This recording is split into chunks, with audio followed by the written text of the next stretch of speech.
good evening, First Baptist Church. Good to see y'all here tonight. I hope y'all are ready to worship. If you would stand, join us as we sing.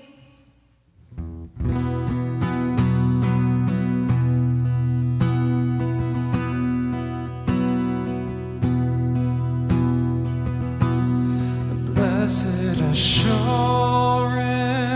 Jesus is mine. Oh, what a foretaste of glory divine. Heir of salvation, purchase of God, born of His Spirit, washed in His blood. This is my story,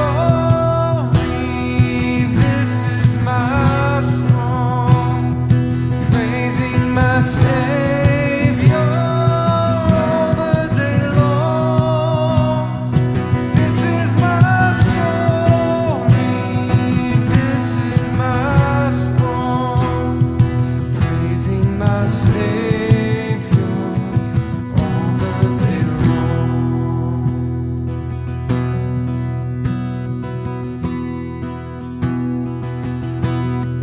Perfect submission, perfect delight, visions of rapture now burst on my side. Angels descending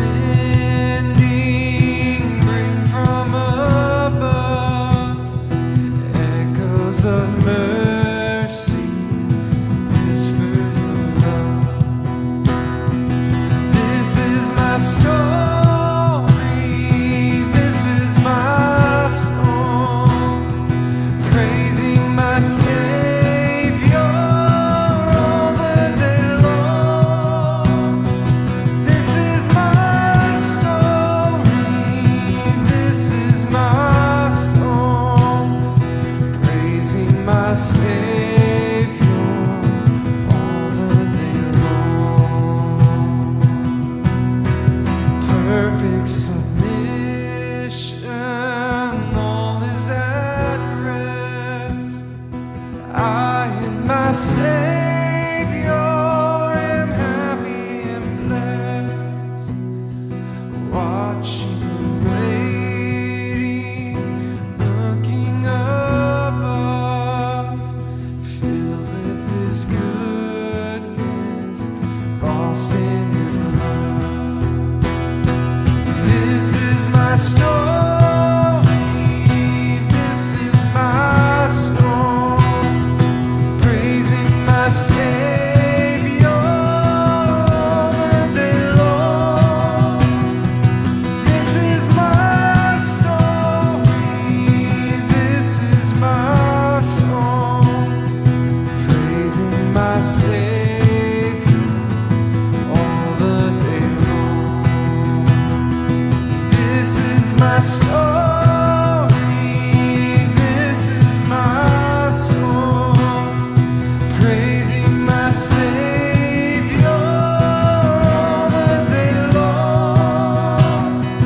This is my story, this is my song, praising my Savior all the day long. Praising my Savior all the day long.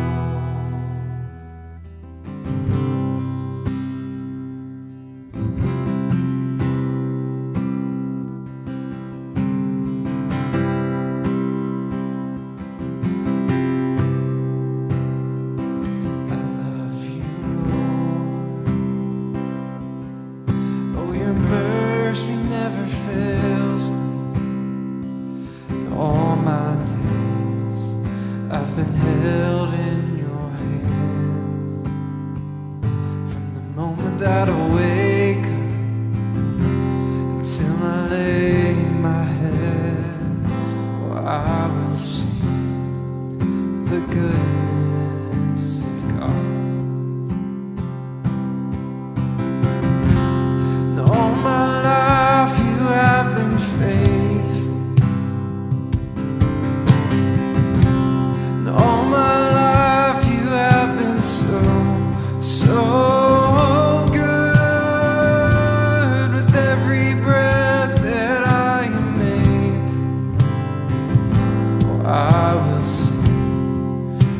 goodness of God. I love your voice. You have led me through the fire and darkest night. You are close like no other. I've known you as a father. I've known you as a friend.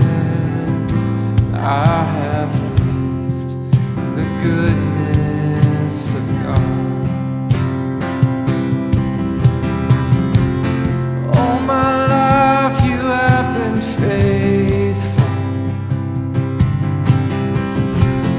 All my life you have been so, so good.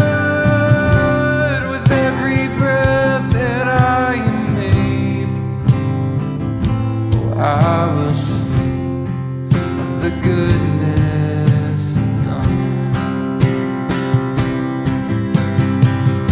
Your goodness is running after, it's running after me. Your goodness is running after, it's running after me. With my life laid down, I surrender now. I give you everything. Your goodness is running after, it's running after me. Your goodness is running after, it's running after me. Your goodness is running after, it's running after me. With my life laid down, I surrender now. I give you everything. Your goodness is running after, it's running after me. And all my life you have been faithful. All my life you have been so, so good. With every breath that I make, oh, I will sing of the goodness of God.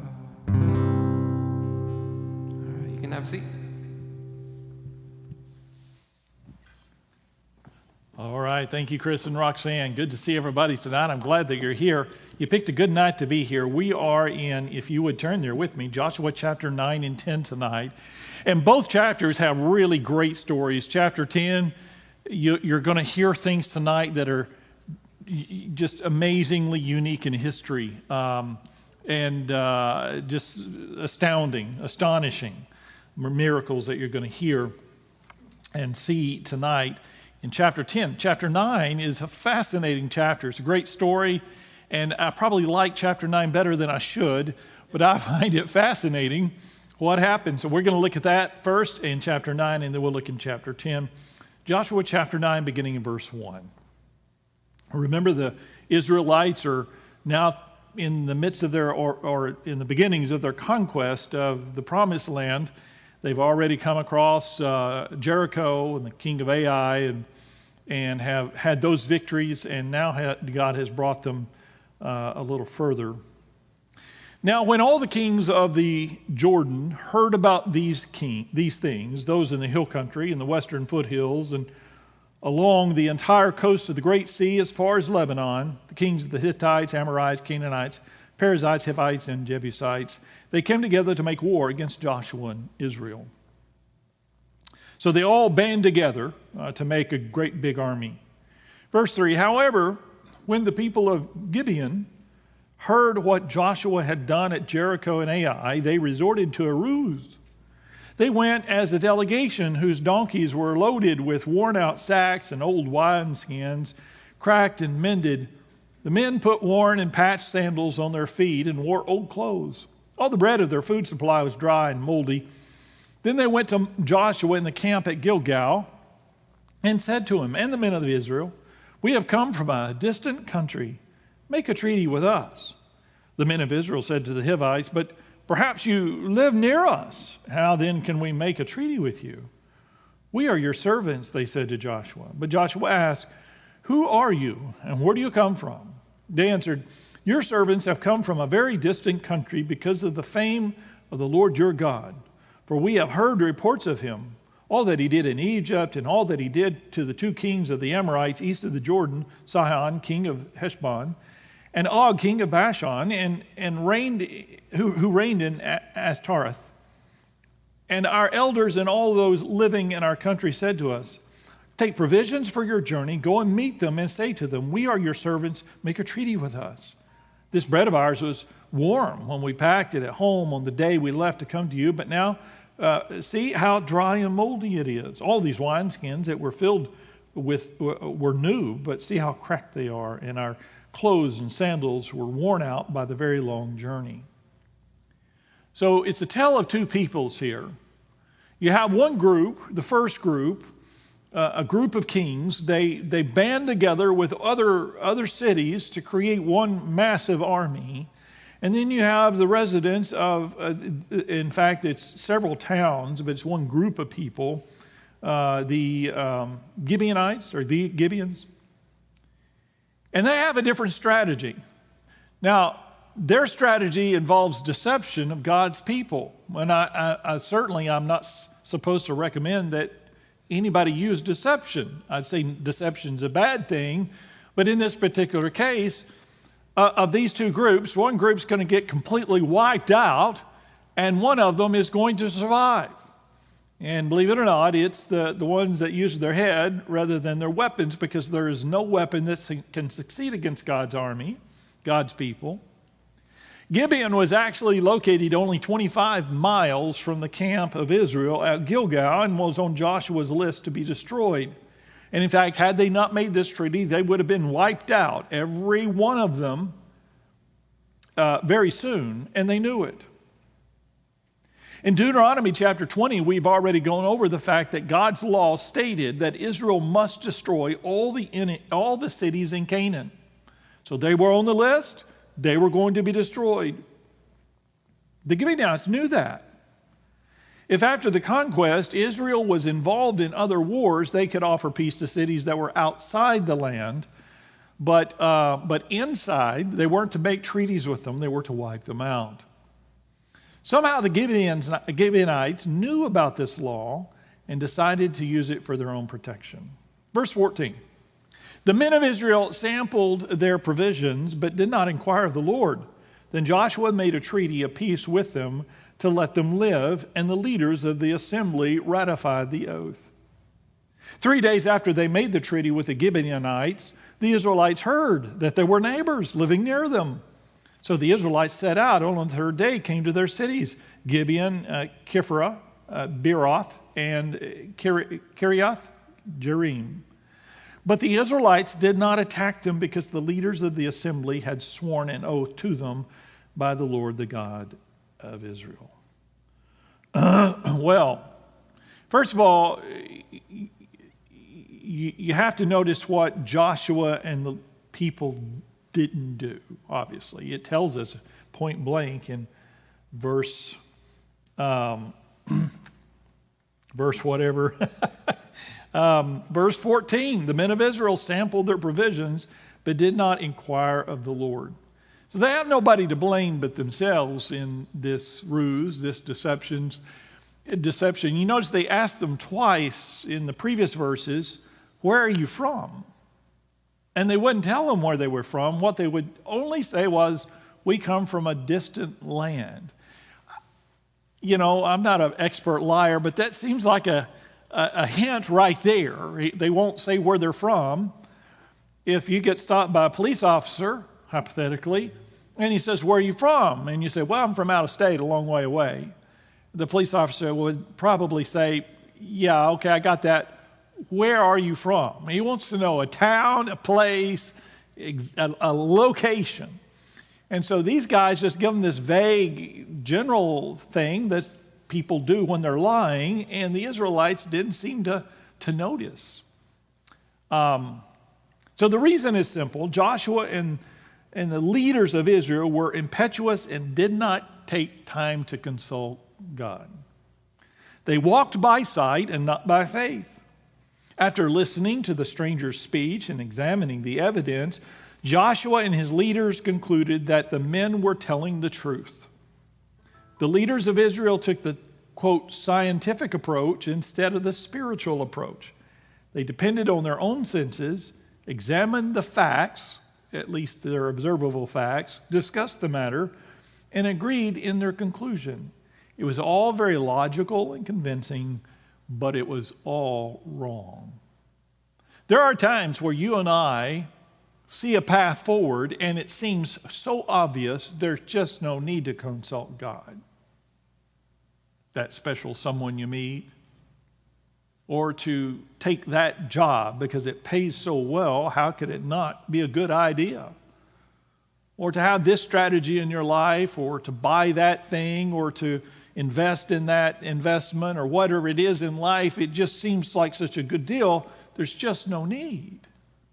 And for the Israelites, they saw those old worn out packs and the stale bread, and the people looked pretty tired, and they just immediately decided to make a treaty with them.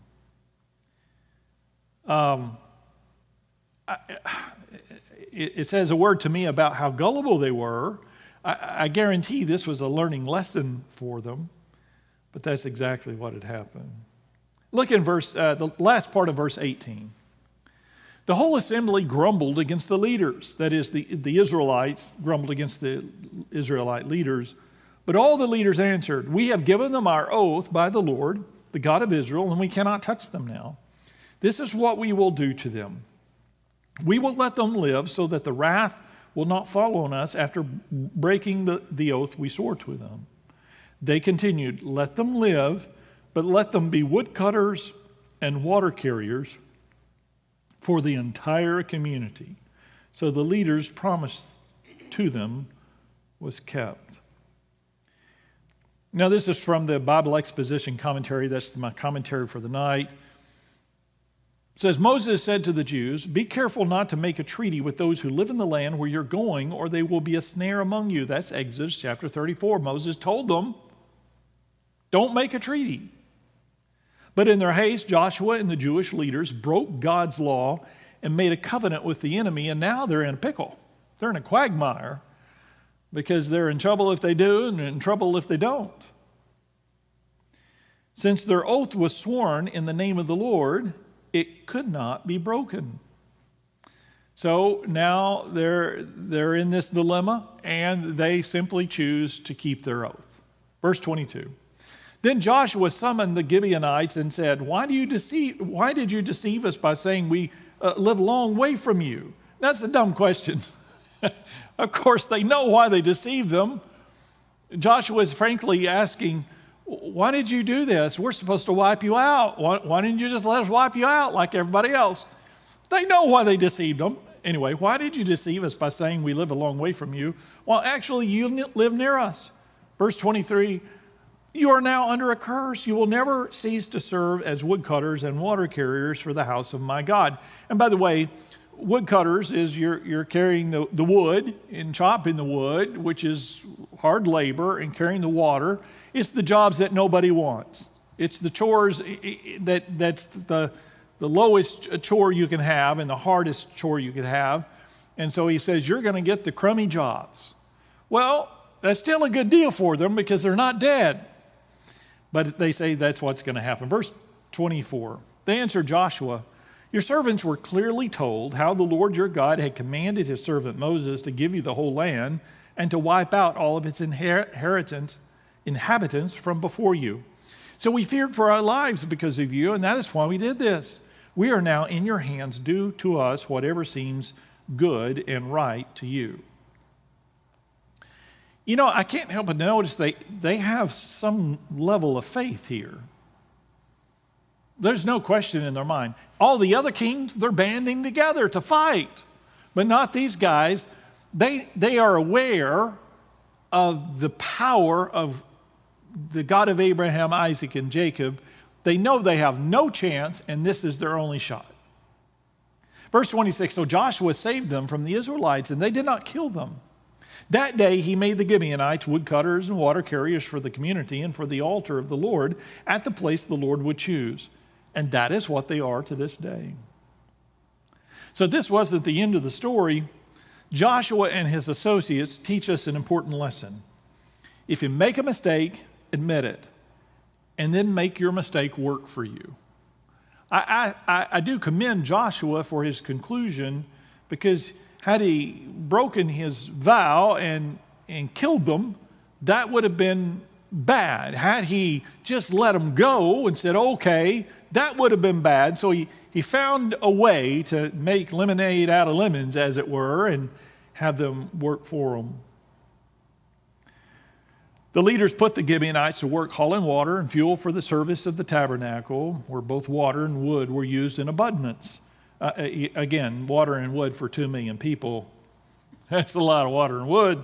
In later years, the Gibeonites were called the Nethinim, means given ones, to assist the priest and labored as servants in the temple.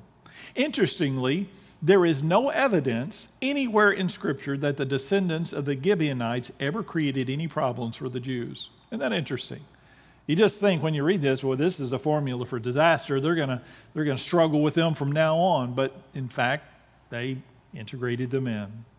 Now, I have little doubt that the Gibeonites were required to renounce their false gods and embrace the God of Abraham, Isaac, and Jacob, which they seem to have already done. Because you don't see anywhere where they're praying out to their false gods for deliverance or anything. They realize their gods just aren't working. All right, any comments about that story before we move on? I was just kind of impressed that God didn't weigh in on this, which you said he had a purpose. Yes. And God certainly could have weighed in on it, because it was a dumb thing for the Israelites to do. They did not inquire of God. They went by their own logic, their own evidence, and they were wrong. And God could have judged them severely for that, but he does allow it, obviously, and very well could be part of God's purpose in the end. Anybody else? They seem to hold the oath that they made to the Gibeonites very important, Yes. like you were saying. And it just got me thinking about like what Paul says in the New Testament about, marrying unbelievers. He says, don't, just because you're an unbeliever, you stick to what you said. You stick to your covenant that you made before God, and fulfill your end of the deal. Yeah. Yeah, that's exactly right. So if you're watching online, he's sharing about how we are to honor our covenant with God. If you make an agreement with God, you should keep it. Even if it's a bad deal. Now here's what happened. What they did not know, what the Gibeonites didn't know, what the Israelites didn't know, but what you and I know, or we're about to know, is that God uses the Gibeonites to deliver into the hands of the Israelites all those other kings. In fact, what the Gibeonites don't know is that all of those other kings that were gunning for the Israelites now changed their tune and decide to gun for the Gideonites instead. They're mad that the Gideonites worked out a deal. And so we're going to find out how important that vow is, that promise that the Israelites made here in chapter 10. Let's look there if you would. Chapter 10, verse 1. If I get any of these names wrong, I'm doing my best. Now, Adoni-Zedek, king of Jerusalem. This is again when Jerusalem was a pagan city before it falls, and it's going to fall tonight. Adoni-Zedek, or the king is, of Jerusalem, heard that Joshua had taken Ai and totally destroyed it, doing to Ai and its king as he had done to Jericho and its king, and that the people of Gibeon had made a treaty of peace with Israel and were living near them. He and his people were very much alarmed at this, because Gibeon was an important city, like one of the royal cities. It was larger than Ai, and all of its men were good fighters. So Adoni-Zedek, king of Jerusalem, appealed to Hoham, king of Hebron, Piram, king of Jeremuth, Japhia, king of Lachish, and Debir, king of Elgon. So these are actually different cities.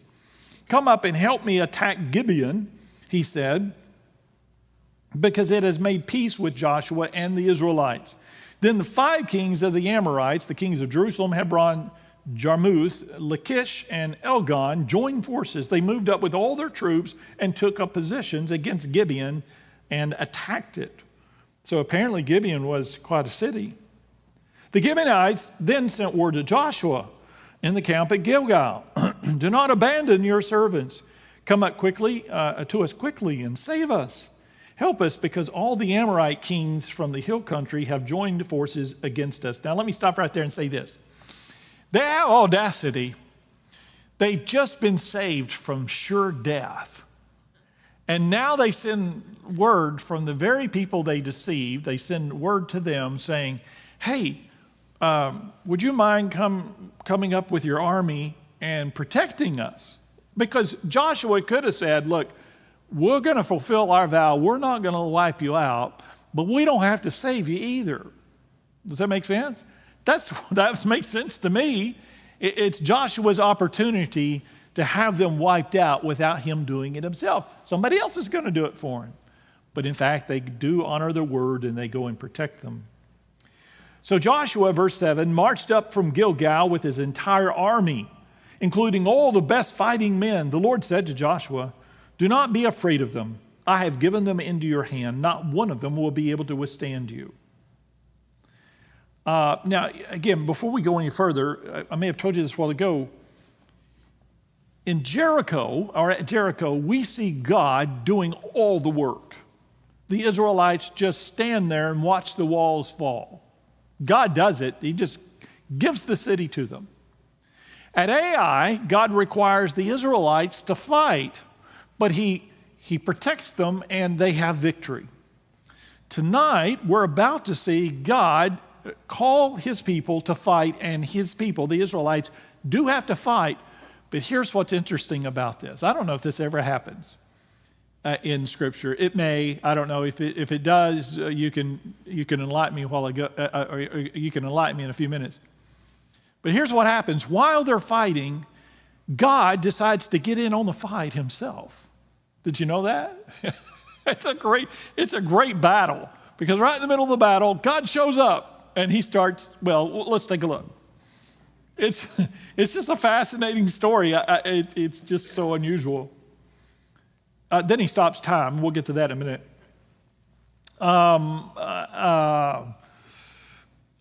Verse 9, after an all-night march from Gilgal, Joshua took them by surprise. The Lord threw them into confusion before Israel, who defeated them in a great victory at Gibeon. Israel pursued them along the road going up to Beth Horon and cut them down all the way to Azrith and Medekah. As they fled before Israel on the road down from Beth Horon to Azekah, the Lord hurled large hailstones down on them from the sky, and more of them died from the hailstones than were killed by the swords of the Israelites. So the Israelites are already killing them as fast as they can, and God just says, I think I'll just throw down some hailstones. And God killed more of them than the Israelites did. And why does God choose to do that? I don't know. God can do whatever he wants. He's watching the battle, and he just thinks, I think I'll just get in on this, and goes ahead and sends some hailstones. By the way, today in 2021, we have nukes. It doesn't make any difference. If God decides to get in on it, God's going to do what God's going to do. There's not a single weapon we have or ever will have that will make any difference against God's might. So God assisted the weary Jewish soldiers because it took them all night to get there, and now they're chasing them as far as they can. And so I guess God thought, well, they're probably getting tired. I'll just help them out with large hailstones. The timely occurrence of the storm was itself a miracle. But an even greater miracle was the fact that the stones hit only the enemy soldiers. So God took his special ammunition out of his storehouse and used it for their advantage. All right, verse 12. On the day the Lord gave the Amorites over to Israel, Joshua said to the Lord in the presence of Israel, O sun, stand still over Gibeon. O moon, over the valley of Ajalon. So the sun stood still and the moon stopped till the nation avenged itself on its enemies, as it is written in the book of Jashar. The sun stopped in the middle of the sky and delayed going down about a full day. There has never been a day like it before or since, a day when the Lord listened to a man. Surely the Lord was fighting for Israel. Then Joshua returned with all of Israel to the camp at Gilgal. So a couple things that we notice here. The miracle of the hailstorm was nothing compared to the miracle extending the day that Joshua could use to finish the battle and secure a complete victory over the enemy. You and I understand that what has to happen from a physical point of view for God to stop time. But God is the master over time. And so if night came on, the enemy would escape because they would just be too tired. Joshua needed a special act from God to enable him to claim victory the Lord had promised. Now you notice the strategy of Joshua has changed. Instead of using his own logic, he now appeals to God, and God hears him in a mighty way. Interestingly enough, this is the last miracle recorded in Joshua, and certainly the greatest. When you think about the Red Sea and the amazing miracle that was, or the plagues in Egypt, combining them all together still does not quite come to the pinnacle of this particular miracle of God stopping time. Joshua prayed for God's help, and the Lord answered in this amazing way. This event is questioned by those who deny the reality of miracles and only look to science for truth. But how do you explain a miracle anyway, any miracle? Of course, the simplest answer is the answer of faith. The Lord is God, and nothing is too hard for him. And that's from Jeremiah chapter 32, verse 17.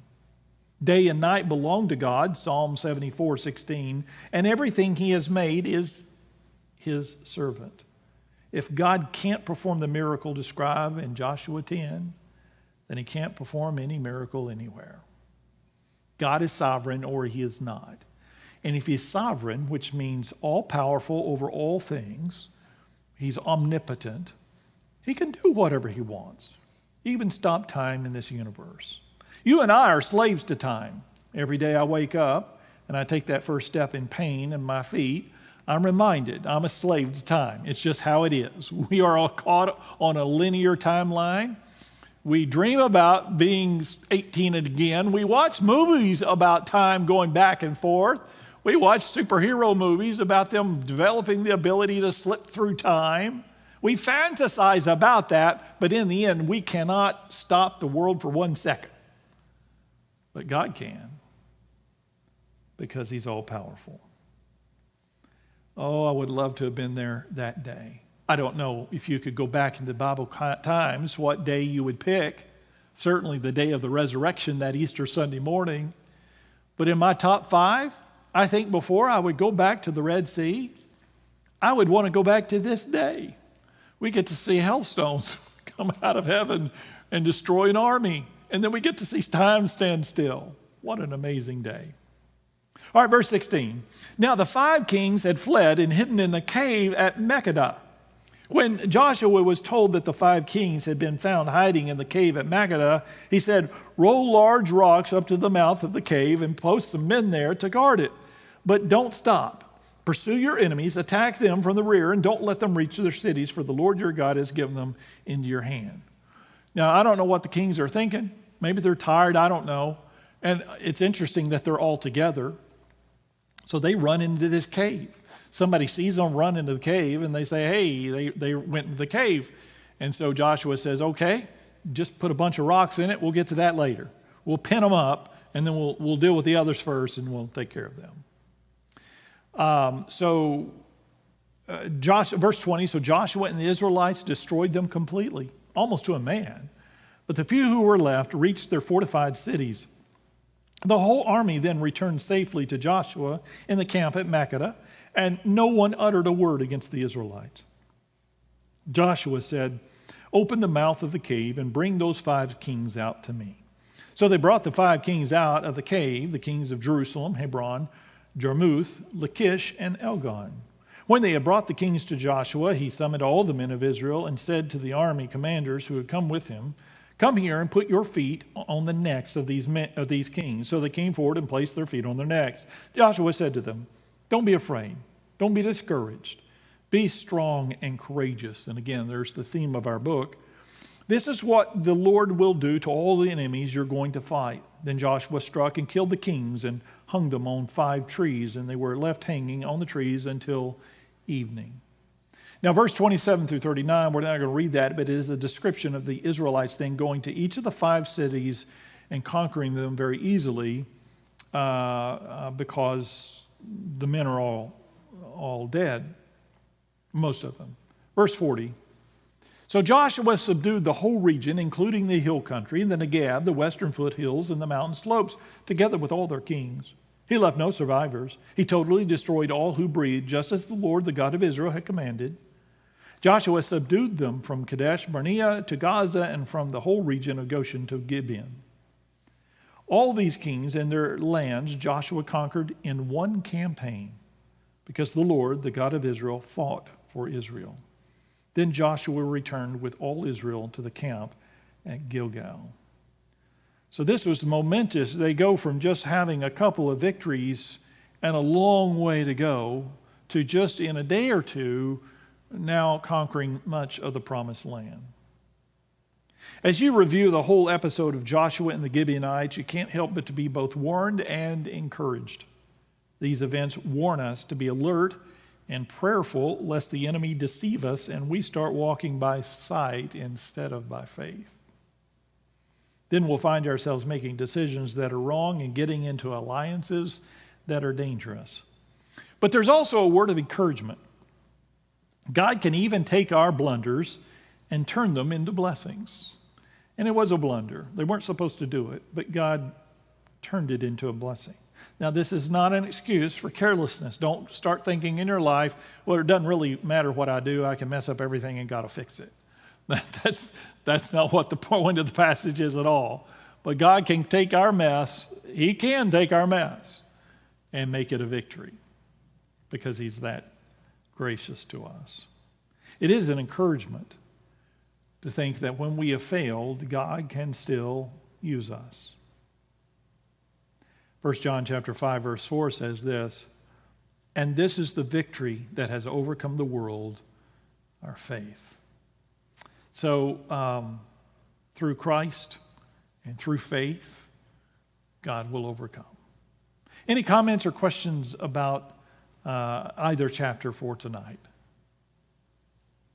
Sort of makes me, I don't know about the rest of y'all, but when I get an impression that God wants me to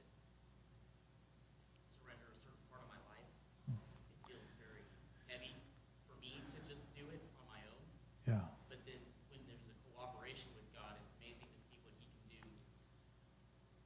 It's more than what we thought he could do. That's correct. What he said is when we cooperate with God in faith, when we cooperate, and it's easy to cooperate with God on small things, but when it comes to life-changing directions, go here or there, do this or do that, that really are corner posts in our life, it is hard. It is hard to trust God. But God, in that cooperation, as you just said, can do amazing things. Now, Ephesians 3:20, very good, thank you. Now, we are able to detect that when we look back. It is retrospect that we have, that God gives us that ability. We don't know our future, but you do know your past. And it's important for God's people to look past, in the past of their lives and see where God has moved in their life. Certainly for the Israelites, something they'll never forget. Can you imagine going home and telling your family, hey, you'll never guess what happened today. You'll never guess what I saw. And so, yes. Any other comments? All right, that was efficient tonight. We'll begin in the next chapter next week. Take your prayer.